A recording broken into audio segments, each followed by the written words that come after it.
अगर आप अपना बिजनेस करते हैं या फिर किसी सेल्स एंड मार्केटिंग की जॉब में हैं तो आपको ये समझना चाहिए कि कोल्ड कॉलिंग जैसी चीज़ हमें किस तरह से फ़ायदा दे सकती है या फिर नहीं दे सकती है, और क्या इसके लिए हमें कोई स्टेप तैयार करनी चाहिए कि क्या हमें बोलना है सामने वाले कस्टमर से। इसी के बारे में हम इस वीडियो में बात करने वाले हैं। सब्सक्राइब करिए हमारे YouTube चैनल को और बेल आइकन को प्रेस करना ना भूलें, जिससे मिलते रहे आपको लेटेस्ट अपडेट्स। जब कोल्ड कॉलिंग की बात आती है तो लोग बहुत कहते हैं कि हमें कोल्ड कॉलिंग नहीं करनी चाहिए, ये बिजनेस को कहीं से फ़ायदा नहीं देती है। बहुत लोग ऐसा मानते हैं कि कोल्ड कॉलिंग हमारे बिजनेस के लिए उतनी अच्छी नहीं होती जितने इसमें रिसोर्सेज खर्चा हो जाते हैं। इसमें हमारे एफर्ट और पैसे ज़्यादा लग जाते हैं, बल्कि हमें सेल्स इससे कम मिलती है। तो ऐसे में करना क्या है? करना ये है कि कोल्ड कॉलिंग अगर आपको लगता है कि आपके बिजनेस के लिए फ़ायदेमंद हो सकती है तो उसके लिए पहले एक स्क्रिप्ट बनाइए। अगर आपको कोल्ड कॉलिंग करनी है तो आपके लिए ये स्क्रिप्ट रेडी होनी चाहिए कि आपको सामने वाले कस्टमर से बोलना क्या है। बहुत से लोग ये कहते हैं कि आपके पास कोई स्क्रिप्ट तैयार नहीं होनी चाहिए सेल्स के लिए, लेकिन कोल्ड कॉलिंग के लिए ऐसा माना जाता है कि आपके पास स्क्रिप्ट रेडी हो तो आपको हेल्प मिलती है, वरना आप फोन पर सोचते रह जाते हैं कि हमें बोलना क्या है। कोल्ड कॉलिंग की स्क्रिप्ट बनाने के लिए हमें यहाँ कुछ स्टेप्स फॉलो करने पड़ते हैं। स्टेप नंबर 1, स्क्रिप्ट में आपको ये पहले ध्यान होना चाहिए कि आपको पहले 30 सेकंड में अपने प्रोडक्ट की छोटी सी इंफॉर्मेशन सामने वाले को दे देनी चाहिए कि हम पर्टिकुलर यहाँ से बोल रहे हैं, इस प्रोडक्ट को लेकर बोल रहे हैं। यहाँ पर कस्टमर को एग्जैक्टली पता चलना चाहिए कि आप किस चीज़ के बारे में बात कर रहे हैं, किस प्रोडक्ट के बारे में बात कर रहे हैं। अदरवाइज आपने अगर उस टाइम को लंबा खींचा तो सामने वाला पर्सन आपका फ़ोन रख सकता है या फिर कुछ कह सकता है कि मैं बिजी हूँ। तो इसलिए कोशिश करिए कि पहले 30 सेकंड में आप सामने वाले कस्टमर को ये इन्फॉर्मेशन तो दे ही दीजिए कि मैं कहाँ से बोल रहा हूँ और आप किस प्रोडक्ट के बारे में बात कर रहे हैं। दूसरा स्टेप, अपनी कोल्ड कॉलिंग स्क्रिप्ट में क्वेश्चंस को ज़्यादा रखिए। आप जितने क्वेश्चन सामने वाले से पूछेंगे उतना उसको बोलने का मौका मिलेगा, और कस्टमर मोस्टली बोलना चाहता है, वो आपकी सुनना कम चाहता है। अगर आप सामने वाले को फ़ोन करते ही उसको अपने प्रोडक्ट के बारे में बताने लगेंगे, उसकी लंबी डिटेल देने लगेंगे, तो उससे कस्टमर इरिटेट होगा, वो सुनने के लिए इंटरेस्टेड नहीं होगा।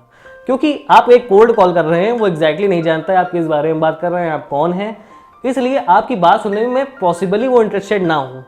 लेकिन अगर आपने उससे कुछ क्वेश्चंस पूछ दिए तो वो उसका आंसर देने के लिए इंटरेस्टेड होगा, उसका आंसर देना चाहता है। कि कस्टमर का नेचर होता है कि वो हमेशा अपने बारे में बात करना चाहता है। तो आपको अपनी कोल्ड कॉलिंग की स्क्रिप्ट में ऐसा रखना है कि आप सामने वाले से ज़्यादा क्वेश्चन पूछ सकें। तीसरा स्टेप ये आता है कि पहले 1.5 से 2 मिनट में आप ये बता सकते हैं कि हमारे पास कौन कौन से क्लाइंट्स हैं। अगर आपने सामने वाले कस्टमर को ये बता दिया कि हमारे पास इतने क्लाइंट्स हैं, हमारे इतने यूज़र्स हैं या फिर हमारे इतने कस्टमर्स हैं, तो सामने वाला कहीं ना कहीं इस बात को लेकर कन्विंस हो जाता है कि आप एक रेपुटेटेड सप्लायर हैं। आप जिनको सर्विस दे रहे हैं वो उनको शायद कुछ जानता भी हो, इसलिए ये पॉसिबिलिटी बन जाती है कि आपकी बात वो सुन ले, क्योंकि आपकी इन बातों से कहीं ना कहीं वो कनेक्टेड फील करने लगता है।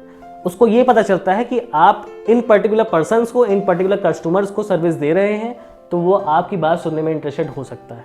तो कोशिश करिए कि पहले 1.5 से 2 मिनट में आप उन कस्टमर्स के नाम या नंबर ऑफ कस्टमर सामने वाले को बता दीजिए, जिससे वो ये कन्विंस हो सके कि आप एक रेपुटेटेड कस्टमर हैं, आप इतने सारे कस्टमर को सर्विस दे रहे हैं। चौथी बात, कोल्ड कॉलिंग की स्क्रिप्ट के टाइम पे ऐसी कोई बात मत लिखिए जो सेल्सी लगे, जो पुशी लगे। कहीं पर भी आपको एक सेल्समैन की तरह बिहेव नहीं करना है कि मैं पर्टिकुलर ये सेल करना चाहता हूँ। अगर आपकी बातों में सामने वाले कस्टमर ने ये जज कर लिया कि आप उन्हें कुछ सेल्स करना चाहते हैं, तो वो आपकी बातों में इंटरेस्टेड नहीं होगा। तो अपनी स्क्रिप्ट में इस तरह की बातों को रखिए जहां पर आप सेल्स ही ना लगे, जहां ये ना लगे कि आप सेल करना चाहते हैं, बल्कि आपकी स्क्रिप्ट में ऐसे पॉइंट होने चाहिए जहां पर ये लगे कि आप सामने वाले कस्टमर को उसके फायदे गिना रहे हैं, अपनी सर्विस के फायदे के बारे में बता रहे हैं, उसकी प्रॉब्लम सॉल्व करने के बारे में बता रहे हैं।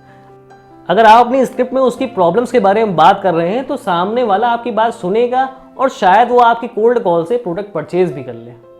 5वां पॉइंट, आप जिस भी इंडस्ट्री में कोल्ड कॉल करने जा रहे हैं, जिस भी पर्सन को कोल्ड कॉल करने जा रहे हैं, उस इंडस्ट्री के, उस पर्टिकुलर बिजनेस के थोड़े से नेगेटिव पॉइंट्स नोट करिए अपने पास और अपनी कोल्ड कॉलिंग स्क्रिप्ट में इंक्लूड करिए।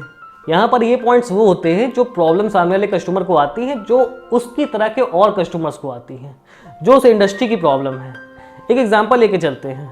आप किसी होलसेलर बिजनेस को कॉल करते हैं कि हमारा प्रोडक्ट ले लीजिए, हमारे पास एक पेमेंट फॉलोअप का सॉफ्टवेयर है, ये हम सिस्टम प्रोवाइड करते हैं।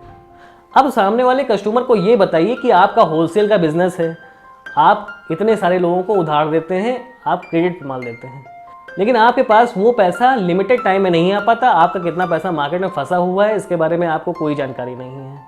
सामने वाला इन चीज़ों से कनेक्टेड फील करता है। और आप जब इस कोल्ड कॉल में सामने वाले को ये बताते हैं कि आपकी ये प्रॉब्लम्स है, तो सामने वाला इस चीज़ से थोड़ा सा कन्विंस होता है कि आप इस इंडस्ट्री के थोड़े से एक्सपर्ट हैं, आपने और लोगों के काम किए हुए हैं, इसलिए आपको इतना नॉलेज है। तो अपने स्क्रिप्ट में उनकी प्रॉब्लम्स को ज़रूर इंक्लूड करिए, उनके प्रॉब्लमेटिक एरिया को ज़रूर इंक्लूड करिए। अगर आप कोल्ड कॉलिंग की स्क्रिप्ट इस तरह से बनाते हैं, इन पॉइंट्स पर ध्यान देते हुए बनाते हैं, तो आप एक अच्छी स्क्रिप्ट बना पाएंगे, आपकी कोल्ड कॉलिंग का सक्सेस रेशियो बढ़ जाएगा। अगर मेरी बातें अच्छी लगी हो, कोई फायदा नजर आया हो, तो चैनल को सब्सक्राइब करिएगा, वीडियो को लाइक शेयर करिएगा। अभी के लिए गुड बाय।